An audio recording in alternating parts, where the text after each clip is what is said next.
Hello, and welcome to You Should Hear This, a podcast for the Everyday Association professional. I'm Chris Beeman, your host. Today's podcast is brought to you by Visit Bloomington. In the heart of the U.S. Midwest, Bloomington, Indiana is the perfect place to host a small to mid-sized meeting, convention, or conference.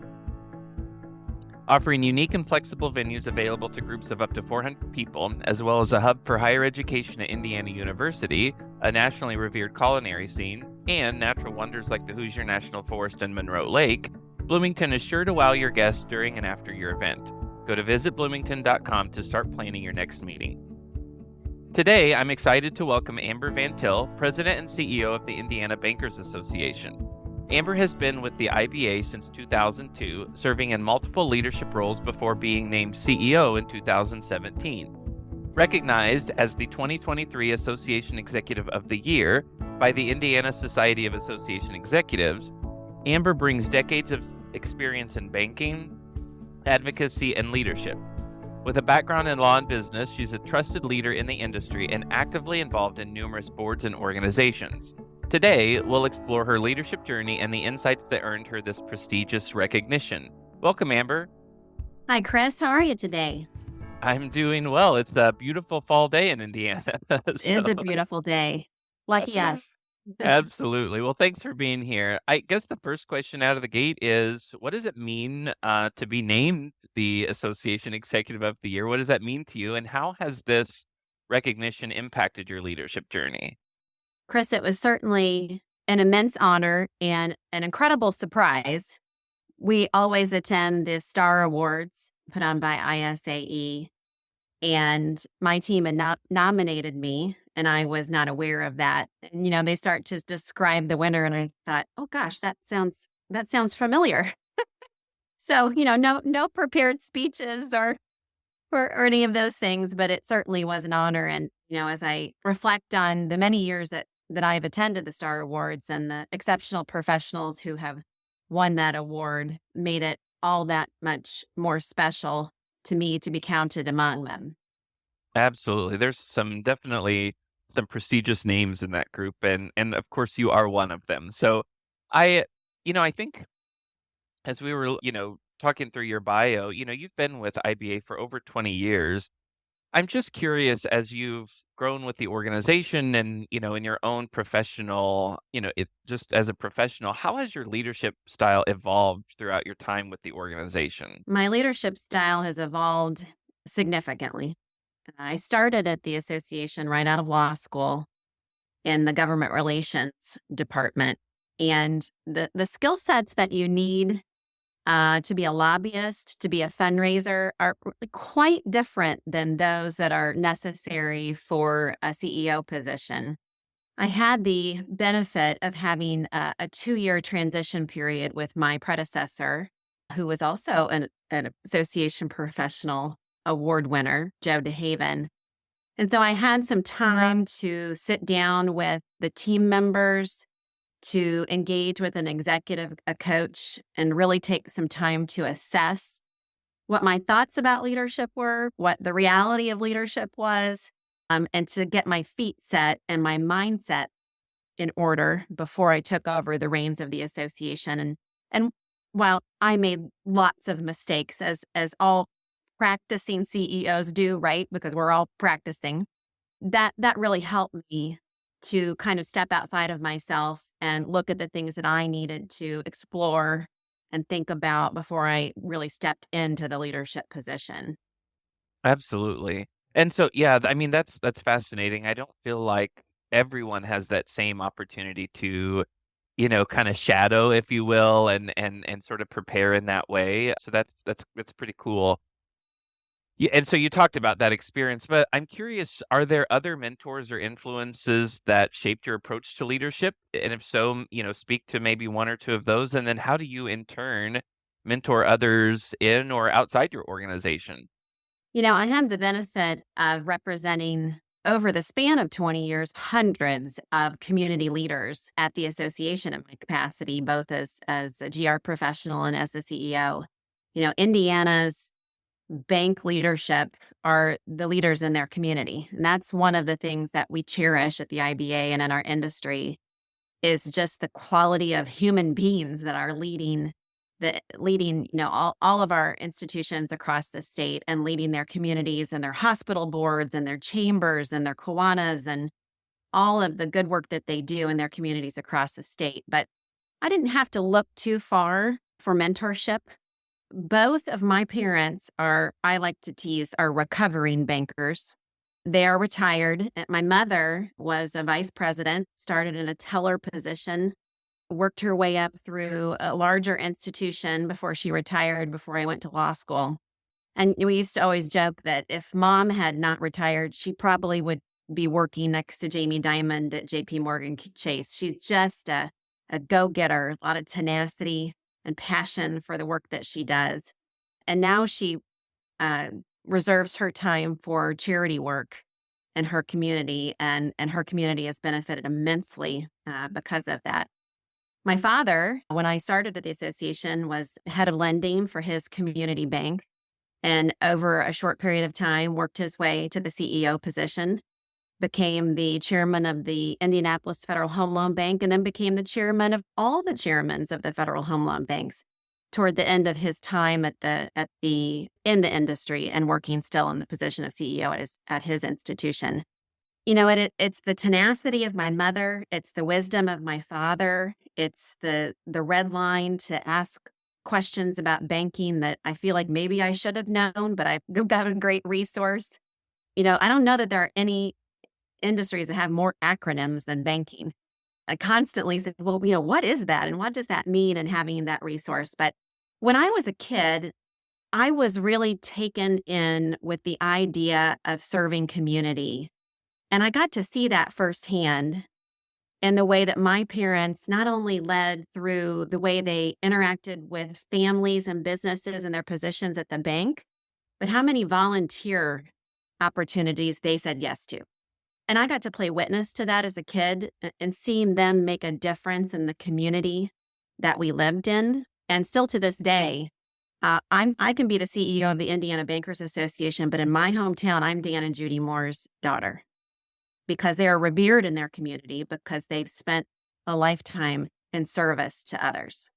That's awesome. That's amazing that they have that such legacy. And I mean, it sounds like you're carrying on those traditions of commitment to your community and, that passion. And, while I don't know you personally, I assume that tenacity is there and that you're sharing that I've been wisdom. accused of being tenacious. I love it. I love We it. have a saying in at the office, and it's not original to the IBA, but we always say, gentle pressure relentlessly applied. That's our I love it. That's our strategy for finding ourselves on the good side of any particular issue, or challenge. Absolutely. Absolutely. I love that. So we have listeners, actually, this is based out of Indiana. It's hosted by the Indiana Society of Association Executives, but we've got listeners truthfully all over the globe and range all career stages, all walks of life. But primarily, this podcast focuses on serving listeners who are early to mid-career, people who are looking for practical strategies and tips to improve their practice, help them grow in their career. So this next question is really designed with them in mind, and that is, what are some key leadership traits? And also, don't be humble, brag on yourself. What are some key leadership traits that you believe have been crucial to your success in leading the Indiana Bankers Association and navigating the challenges that you've experienced?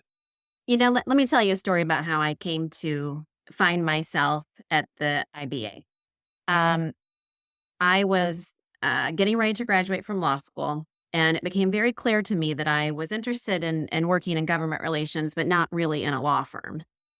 And so, if anybody is familiar with the world of lobbying, it's pretty hard to break in to the lobbying world. There's a lot of hiring other lobbyists when jobs come open. It kind of stays circular, and not a lot of folks can get hired in. So I developed a strategy my last year in law school where I knew I had a few contacts, and I would meet with them. Thank goodness for my father, who bankrolled all these lunches with all these folks. I would talk to them about what I wanted to do and what my passion was. And I would ask them if they would give my resume to 5 people and to let them know that I was going to call them and see if they would meet with me. And I did this for about a year, and I ended up having dozens of coffees and lunches and opportunities to talk with people. And when it came time for me to graduate, I had a few job offers because people remembered me. That I was a marketable young woman, and I obviously was tenacious because I was stepping forward and putting myself out there. But I also built an immense network doing that.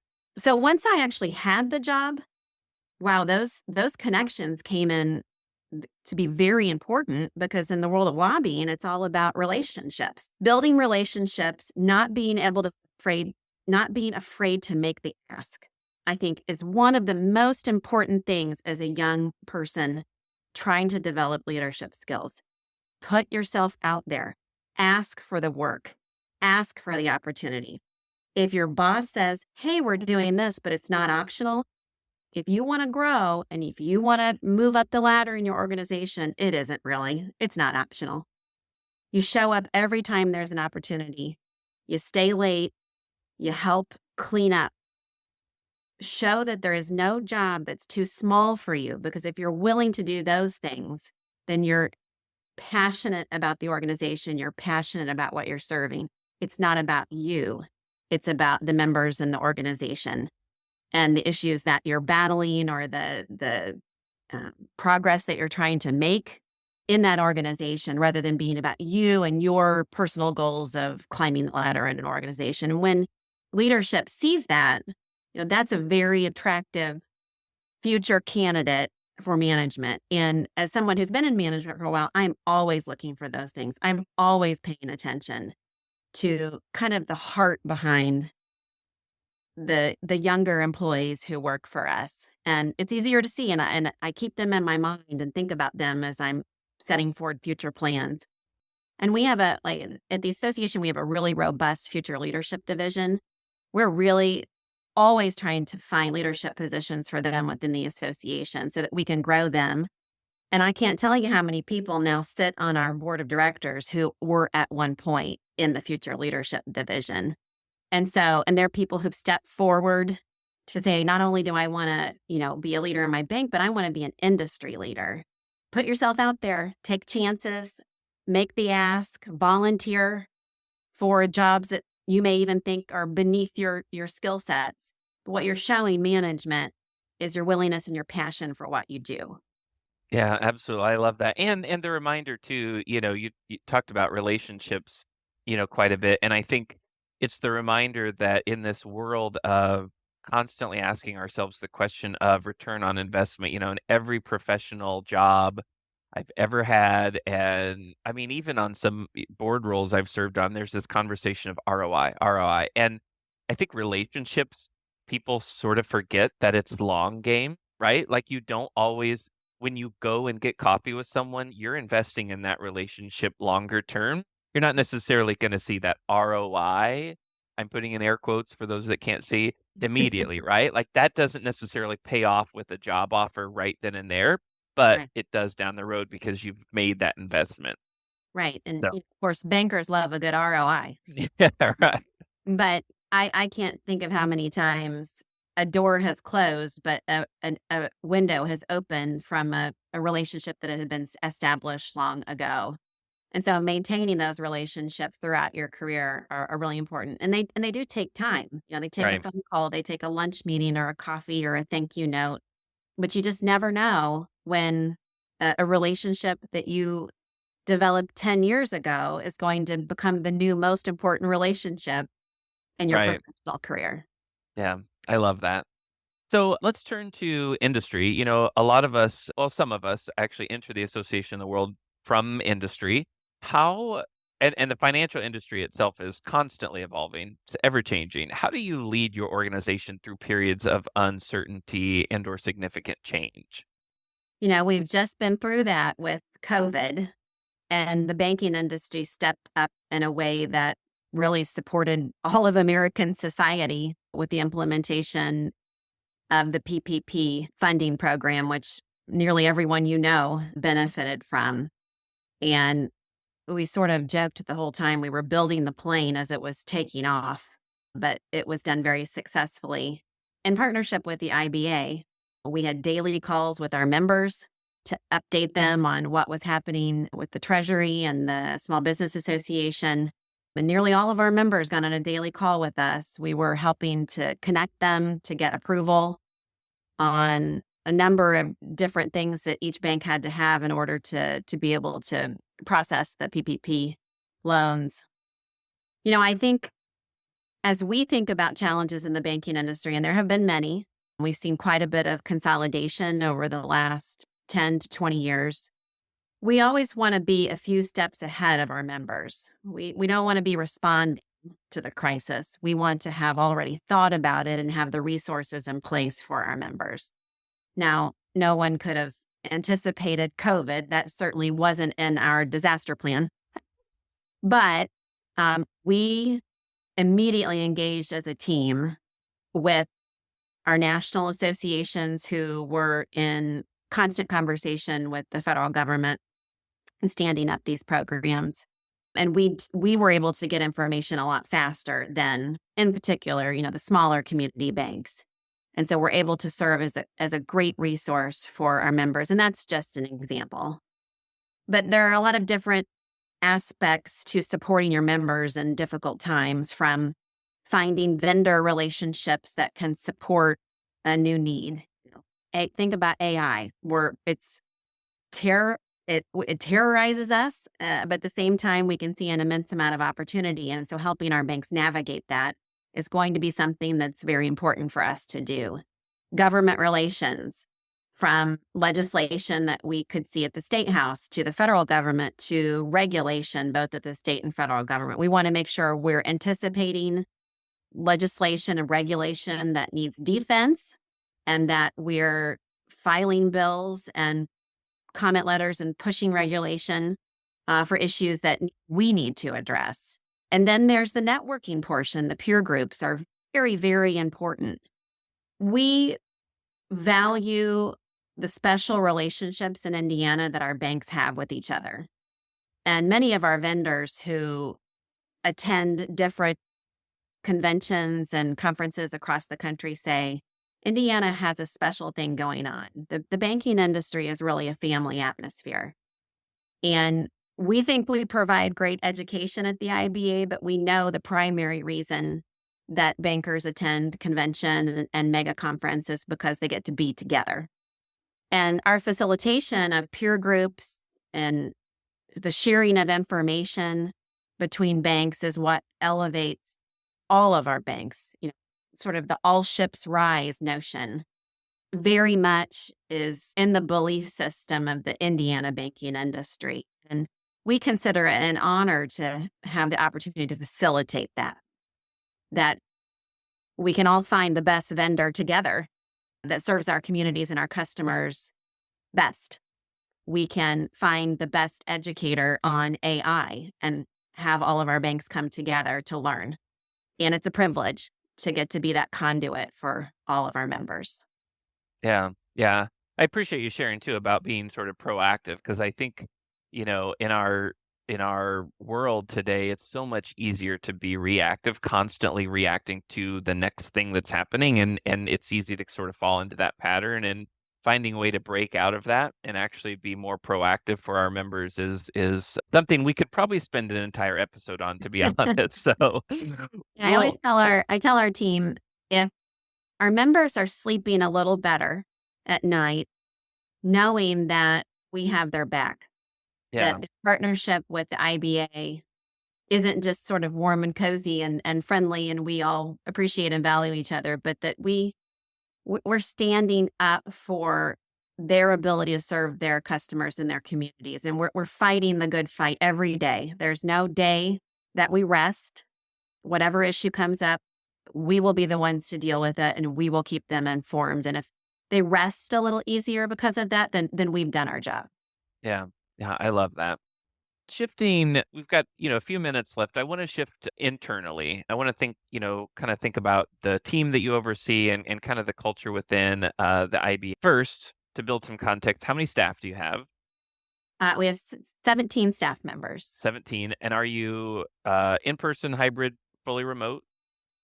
Hybrid, Okay. with 3 days in office together. They're standard days. 2 days are remote work optional if your schedule allows. So we have about 800 educational events a year. My Probably gosh. 2/3 of those are webinars, but a lot of in-person events. And so you can imagine we don't just schedule educational events on those 3 days. We schedule them all week. And so for some folks are in the office more often than others. Gotcha. Good to know. And then how many, just out of curiosity, are on your board of directors? I believe we have 17 if you include me. Oh, wow. We've pared down the board a couple of times since a merger in 2007. But it's important that we have representation from all different kinds of banks and the different regions as well. And so the board is very balanced. From community banks to the largest banks, we have a liaison for our two national associations, the Independent Community Bankers Association and the American Bankers Association. We have 2 seats for our Future Leadership Division, and we also have 1 seat for an out-of-state institution Oh, who's interesting. who is a member. Yeah, Gotcha. out-of-state Nice. headquartered institution. So thinking internally and all of the different people that you manage, whether it's the board or the staff, what strategies do you use to empower your team and foster collaboration and innovation within the IBA? My philosophy is that if you show your team that they're valued and appreciated, they will give you a terrific work product and they will serve your members well. And if you don't value and appreciate your staff, they won't value and appreciate your members. And so that's a failure from the top. Culture is a really important thing to us, and we've been very intentionally focused on it throughout my 8 years and tenure in the CEO position. We do a lot of fun things together, which of course encourages strength of relationship amongst our staff. I'm not sure what the average tenure of our staff is, but it's more than 10 years. We have some folks that have been there over 30 years. It's a wonderful place to work. It's a wonderful industry to represent. But we make sure that we spend some time investing in each other, and not just for the work product, but as a person. We have staff meetings every month and we talk about our peak and our pit. That's been an awesome opportunity for team members to get to know each other a little bit better, to the extent that people are willing to share. And we also do what we call a high five award, which has been a lot of fun. We have a big fish bowl that we keep in our employee kitchen, and people can nominate anyone on staff for any good deed. And maybe it's, Evan was walking through the office and I was holding a bunch of boxes and he took some off my hands and put them in my office. Certainly not a job description in his job description, but a kindness. And some things are big things. You came in on your day off to help us, put binders together for an educational event. But we read those out loud. And sometimes there are 100 of them because staff is so thoughtful about recognizing each other and making sure that people feel valued for even the small things that they do in service to others. And then that person gets to pick where we have lunch catered the next month, and they get a $100 gift card of their choosing. But that's been a really good way for us to step forward and support each other. And I think that that's really important because the small things can get lost, and you can oftentimes feel taken for granted if folks aren't recognizing the small things. But we also have accountability for the way that we interact with each other, benefit of the doubt and kindness, but also holding each other accountable for not necessarily always treating each other the best. And I think by doing that over time, it's a rarity that we have to have conversations about how we interact with each other. And I would also say at the foundation of all of that is hiring the right people, right? For sure. Not just about the ability to do the job, but about who you are as a person and how you interact with other people and how you sort of see the world and the opportunity and the honor to serve the members I don't think there's anybody at the IBA who sees this as just a job. It's a passion and it's a service and it's an honor. Yeah, We get to represent Indiana's bankers. absolutely. That's amazing. I love that high five award too. That's just because, I think sometimes we forget, although we get little reminders throughout, our day sometimes, but how it truly is the small things that mean the most to us sometimes, right? Like, someone grabbing a stack of boxes to help lighten the load for you, right? It just means so much when people are willing to step out and do that. So recognizing those small things that are in the moment, they just sort of happen. I think it's so important. I appreciate that you recognize those things. So my last question for you, and we spoke to some of this already, but is what advice would you give to young professionals or aspiring association leaders who are looking to make a mark in their industries? That's a good question. I think one of the most important leadership lessons that we all take for granted is the duty to listen.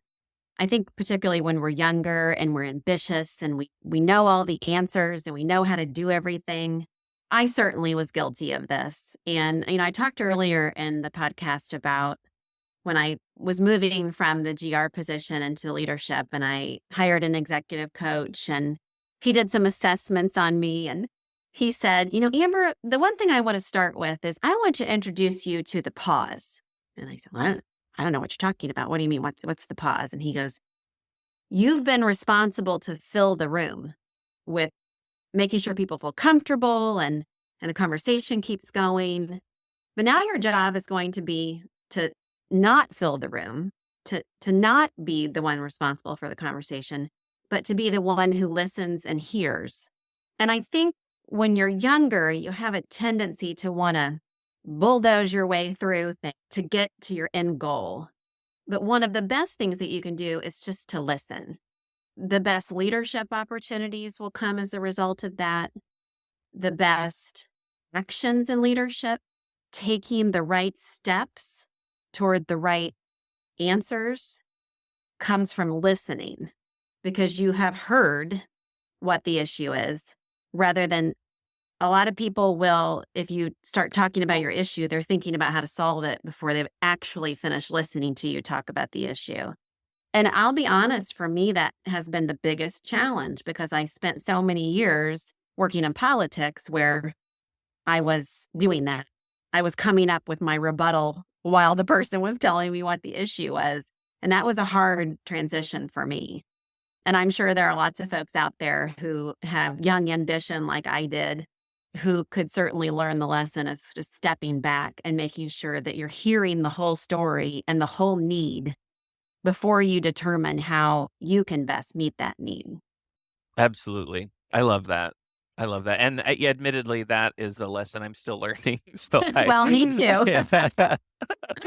I love that. It's interesting though. My background is in education, and one of the hardest things throughout that curriculum, that 4-year degree that I remember learning was how important it is as an instructor, as a teacher, to when you ask a question, you're supposed to wait up to 15 seconds for there to be a response because people are still processing. And that is so hard for me. Like when I'm in meetings and I'll say things like, does that make sense? Or do you have any questions? Waiting 15 seconds and that silence is like, it's so weird for me. But it's just such an important lesson because it's in those moments that we really hear, we're able to process on the learner side, we're able to process and then articulate what it is that we're thinking, that we're feeling. And then on the listener side, as they're explaining, it gives us a chance to really, as you were talking about, listen to what they're saying and what they're not saying regarding the issue that they're experiencing. And so that's huge. Thanks for sharing that, Amber. Yeah, I remember near the beginning of the transition, we did a team building retreat where we did kind of a Myers-Briggs assessment, but it was a little bit different of all of the employees. And to their great surprise, we had a complete team. There were like 8 different categories of the kind of person or worker you could be. And we covered all 8 of them. And I thought, how unique Yeah. and something that we can feel really good about that we have a complete puzzle. Yeah. But they talked about, now, Amber, when you're in a room, you take all the air out of the room. And Paul, who at that time, he's since retired, was our CFO. Paul is a little more introverted. He likes to really think about things before he talks, which, is sort of a novel concept, really. Yeah. Yeah. But he said, but Amber, you feel like if there's a moment of silence, you have to fill it because you don't want Paul to feel uncomfortable. But actually, you're making him uncomfortable because he's getting ready to say what he wants to say. And I thought, that was such a light bulb moment for me. It had just never occurred to me. I just thought, oh no, he's uncomfortable. And I don't want him to feel uncomfortable. So I'm going to step in and fill the silence. But I realized I was actually stepping on him instead of stepping in to help. And, those clarifying moments and being open to that kind of feedback is so important to the leadership journey. None of us are doing this 100% right. And being open to, have a mentor who's willing to speak truth into your life and ask for it frequently. Because I will tell you, once you get to the CEO position, nobody wants to tell you what you're not doing well. I've asked my board on multiple occasions, please put something constructive in my evaluation. And oftentimes I have to go back and say, no, I really do want something. I know I'm not doing this perfectly, and I want to serve you the best I can.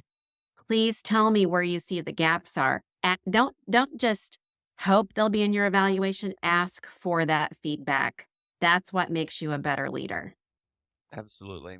Yeah, that's important. And sometimes those things are hard to hear, but they're absolutely necessary to hear, We have a policy at the IBA that everyone will have constructive feedback in your evaluation. And if a leader gives it to me, I have to sign off on them before they are given to the employee. And if there isn't constructive feedback, I send it back. Nobody's perfect. Everybody has room to grow. And if we're not investing in our employees in that way, for every one criticism, there's 15 compliments, Sure. encouragements, but we still need that to grow as human beings and as team members and service to our members.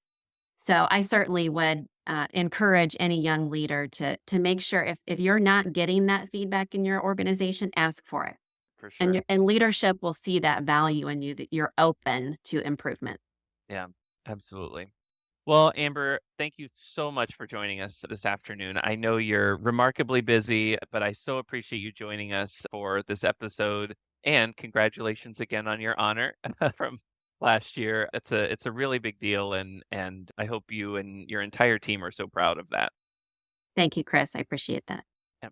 And thanks again to Visit Bloomington for sponsoring today's podcast. We hope you enjoyed this episode of You Should Hear This. If you have any questions you'd like answered or future topics you'd like us to explore, please send us an email at info@isae.org. Thank you for your leadership of your associations, and I'll see you over on the next episode of You Should Hear This.